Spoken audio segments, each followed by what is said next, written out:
Bonsoir mesdames, mesdemoiselles et messieurs, bienvenue à ce journal dont voici les principaux titres. Le président de la République reçoit en audience au palais présidentiel le bureau exécutif du Haut Conseil de la jeunesse.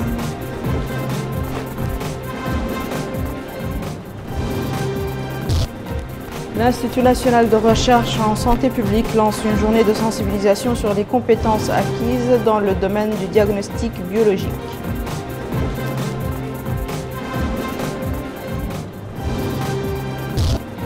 Nouakchott abrite les travaux d'une session de formation sur la norme ISO 17025.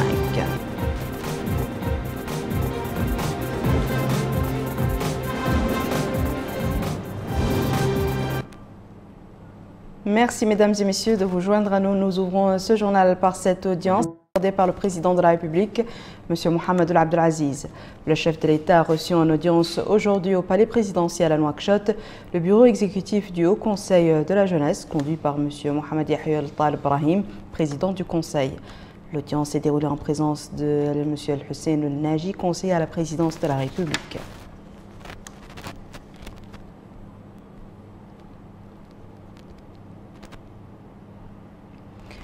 Le ministre des Affaires islamiques et de l'enseignement originel a procédé aujourd'hui dans la Muqata'a de Tayaret à l'inauguration d'une mosquée dénommée Jam' al-Khulafa al-Rashidoun. Ce nouvel édifice religieux comporte en plus d'une mosquée une mahadra. Le centre Khulafa al-Rashidoun est situé dans un quartier populaire de la Muqata'a de Tayaret. L'édifice comporte, outre la grande salle de prière, un lieu de prière pour femmes, une résidence pour imams et une mahadra. Après la prière al-Zuhr, le ministre des Affaires islamiques et de l'enseignement originel a procédé à l'inauguration de ce centre et c'était en présence des autorités administratives et sécuritaires et l'ambassadeur d'Arabie Saoudite à Nouakchott. M. Ahmed El Daoud a souligné le grand intérêt des mosquées et le rôle vital d'orientation et de prêche et de la vulgarisation des vertus de la tolérance et de la paix. Il a en outre mis en exergue l'importance accordée par le président de la République, M. Mohamed Ould Abdel Aziz, aux affaires islamiques de manière générale et aux mosquées en particulier. Il a rappelé que le département compte généraliser la construction de mosquées et mahadra pour promouvoir l'esprit de tolérance et d'entraide. À son tour, le secrétaire général de l'association Bir Taïba Islam, il a souligné que la présence du ministre des Affaires islamiques et de l'enseignement originel dénote de l'importance qu'accorde l'État mauritanien à la promotion des valeurs islamiques. Pour le responsable des mahadra, il a souligné les efforts entrepris par le département pour la généralisation de construction de mosquées et mahadra dont les enseignements sont axés sur la piété et la tolérance. Enfin, pour le donateur Maajil Suleiman Maajil, cette infrastructure religieuse est de nature à promouvoir les œuvres de bienfaisance et le renforcement de la fraternité entre les peuples mauritaniens et saoudiens. L'Institut national de recherche en santé publique a organisé aujourd'hui dans ses locaux une journée de sensibilisation sur les compétences acquises et le succès enregistré dans le domaine du diagnostic biologique des différentes fièvres hémorragiques virales. Cette journée porte ouverte permettra aux citoyens d'être édifiés sur les mesures prises par le ministère de la Santé pour faire face en cas d'épidémie de fièvre hémorragique. Salam Majbour Salam. L'Institut national de recherche en santé publique entend par cette manifestation vulgariser l'information autour de ses compétences en matière de diagnostic biologique des maladies à potentiel épidémique. C'est tout l'enjeu de cette journée d'information et de sensibilisation des décideurs et des partenaires. Selon son administration, l'Institut national dispose désormais d'une quantité suffisante des réactifs les plus importants pour faire face aux exigences épidémiologiques pour les fièvres hémorragiques virales, à l'exemple d'Ebola, Zika, la dengue, crime au Congo, vallée des Rifts, fièvre jaune et autres maladies virales. Des simulations ont été faites à cette occasion pour illustrer les compétences acquises par les équipes spécialisées de l'Institut. Les innovations apportées par l'Institut national des recherches en santé publique traduisent la détermination des autorités mauritaniennes à doter les pays d'un plateau technique de référence en matière de laboratoire. C'est dans ce cadre que le gouvernement a œuvré pour la mise en place des capacités requises dans le cadre du règlement sanitaire international par le renforcement des capacités en matière de surveillance épidémiologique, la prise en charge de ces cas, le renforcement des capacités au point d'entrée, le renforcement des capacités de laboratoire.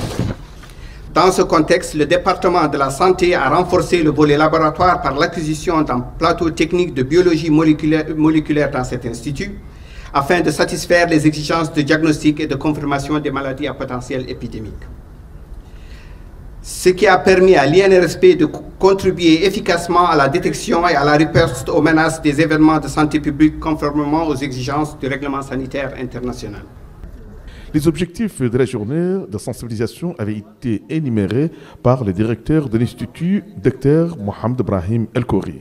Ensuite, les participants ont suivi une projection des films sur les méthodes de diagnostic et d'intervention en cas d'apparition des cas suspects envoyés par les structures sanitaires. Nous restons au même chapitre. Une mission médicale composée de spécialistes libanais et iraniens vient d'effectuer 6 opérations chirurgicales en arthroscopie. Les interventions ont été faites avec l'assistance de 7 médecins mauritaniens au niveau du centre de traumatologie, d'orthopédie et des grands brûlés. Aminata Khan. Des médecins iraniens et libanais ont séjourné pendant 2 jours au niveau du centre de traumatologie, d'orthopédie et des grands brûlés pour assister les médecins mauritaniens dans 6 interventions chirurgicales du genou, communément appelée en langage médical la chirurgie arthroscopique du genou, une opération efficace dans le traitement des pathologies du genou. Cette mission a été bénéfique d'une part pour les Mauritaniens qui faisaient l'objet d'une évacuation sanitaire et donc qui sont opérés chez eux pour la première fois, et d'autre part pour une formation aussi par rapport à nos chirurgiens locaux qui vont profiter aussi de cette nouvelle technique. On remercie aussi l'État de nous disponibiliser justement cet outil qui est en complément et qui va lancer le domaine, la chirurgie arthroscopique. Nous étions ici hier et aujourd'hui 2 journées complètes avec l'équipe de chef de service orthopédie à l'hôpital CHN à Nouakchott. C'était vraiment un plaisir. Nous remercions le professeur Cherny et toute l'équipe. Vraiment, ils sont des jeunes chirurgiens qui aiment avoir les informations les plus nouvelles. Les bénéficiaires ont à leur tour exprimé leur satisfaction et leur gratitude. En plus des opérations médicales, cette équipe va former le personnel soignant mauritanien pour renforcer les capacités de nos médecins. La capitale a abrité ce matin le démarrage des travaux d'une session de formation sur la norme ISO 17025 de l'Organisation internationale de la normalisation. Cette rencontre organisée par le ministère de l'Environnement et du Développement durable en collaboration avec l'Union européenne s'inscrit dans le cadre de la mise en œuvre de la composante environnement du projet régional 35 financé par l'Union européenne. Moussa Ndiaye. Plusieurs secteurs du gouvernement, relevant des départements de l'agriculture, de l'équipement et des transports, du commerce, de la santé, de l'environnement, de l'enseignement supérieur, de l'hydraulique et de l'assainissement, participent à cette session de formation sur la norme ISO 17025, au profit des techniciens et du personnel des laboratoires des différents départements concernés. Au cours de lancement officiel des travaux de cet atelier, le secrétaire général du ministère de l'Environnement et du Développement durable, M. Madi Ould Taleb, a dit que cette session de formation vise à renforcer les capacités techniques des ressources humaines des différents départements ministériels en relation avec la gestion et le transport des produits chimiques. Prévu du 16 au 18 janvier 2017, des thèmes techniques riches et variés présentés par l'expert du programme de l'Union européenne, PR35, vont sans nul doute permettre aux participants de renforcer leurs connaissances pour mieux faire face désormais dans l'exercice de leurs fonctions aux exigences de la norme ISO 17025. Notre programme est un programme long qui, je l'espère, sera le garant de sa pertinence de son adéquation et de son efficacité. C'est-à-dire que c'est un programme qui va se dérouler en 4 modules de 3 jours, répartis sur le premier semestre 2017 pour ce qui concerne la Mauritanie. Ce programme sur les laboratoires et les exigences de la 17025 sera suivi par un programme sur l'échantillonnage des déchets chimiques et biologiques. Et ensuite, on aura des essais d'intercomparaison et on terminera par un atelier régional qui se passera en deux sites qui pour l'instant ne sont pas choisis tant qu'on n'a pas commencé le programme dans tous les pays. Et pour l'instant, il me reste à le commencer au niveau du Libéria. Organisé par le ministère de l'Environnement et du Développement durable à travers l'appui du projet P35. Cet atelier de formation est financé par l'Union européenne dans le domaine de la gestion des déchets chimiques et biologiques dangereux à l'environnement dans plusieurs pays d'Afrique. Direction notre capitale économique qui a abrité aujourd'hui les travaux d'un atelier de validation du rapport d'exécution du programme régional de lutte contre la pauvreté dans la wilaya de Dakhlet Nouadhibou. Cette rencontre organisée par le ministère de l'économie et des finances vise à impliquer tous les acteurs de la wilaya dans l'exécution de ce programme. Abdul Adamaba. Organisé par le ministère de l'économie et des finances, les participants issus de l'administration territoriale, de la société civile et du secteur privé vont discuter et échanger des points de vue concernant le rapport de mise en œuvre pour l'année 2015 du programme régional de lutte contre la pauvreté pour la wilaya de Dakhlet Nouadhibou. Cet atelier se déroule au moment où notre pays est en passe de mettre en œuvre la stratégie nationale de croissance accélérée et de prospérité partagée qui régit ainsi le processus de développement économique et social du pays pour la période 2017-2030. Le wali de la wilaya de Dakhlet Nouadhibou, Mohamed Val Ahmed Youra, a affirmé que le ministère de l'économie et des finances a élaboré avec l'appui de partenaires au développement un programme régional de lutte contre la pauvreté au niveau de la wilaya de Dakhlet Nouadhibou afin de réduire, dit-il, la pauvreté et améliorer les conditions de vie des populations. Par la suite, Mohamed Val Ahmed Youra a passé en revue les acquis réalisés au cours des années précédentes dans le domaine des infrastructures de base. L'objectif de ce rapport, qui a été passé en revue, a été énoncé.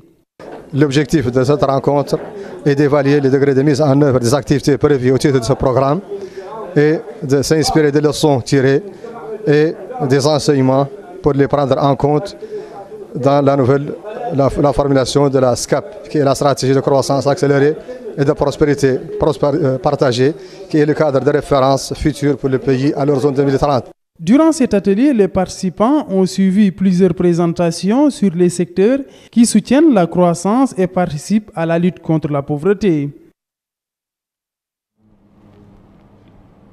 Le musée national de la capitale a abrité hier soir un colloque culturel organisé par l'association mauritanienne pour le développement du secteur des bibliothèques et de l'archive.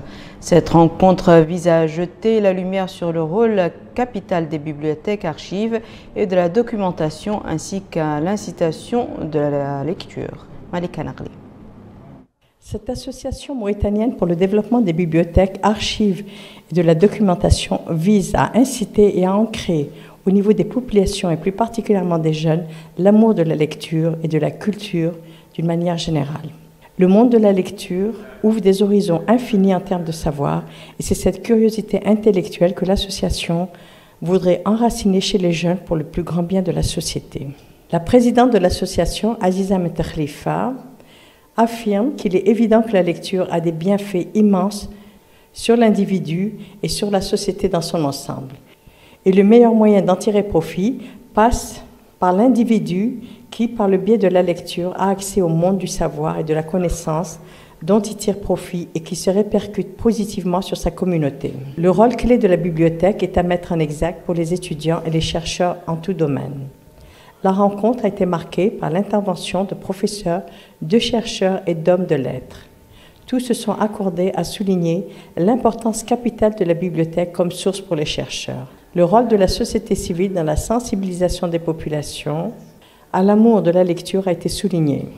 Le savoir et la connaissance, les deux mamelles d'une société développée et cultivée, sont à encourager, d'où l'importance capitale des bibliothèques et l'incitation à la lecture.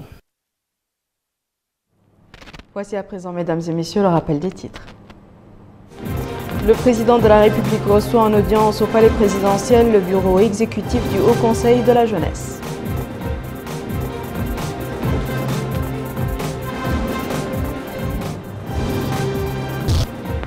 L'Institut national de recherche en santé publique lance une journée de sensibilisation sur les compétences acquises dans le domaine du diagnostic biologique.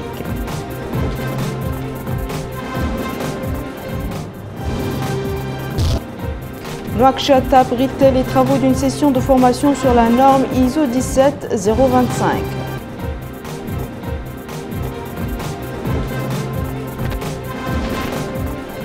C'est la fin de ce journal, mesdames et messieurs. Merci à vous de nous avoir suivis. Merci de votre fidélité. À très bientôt, Inch'Allah.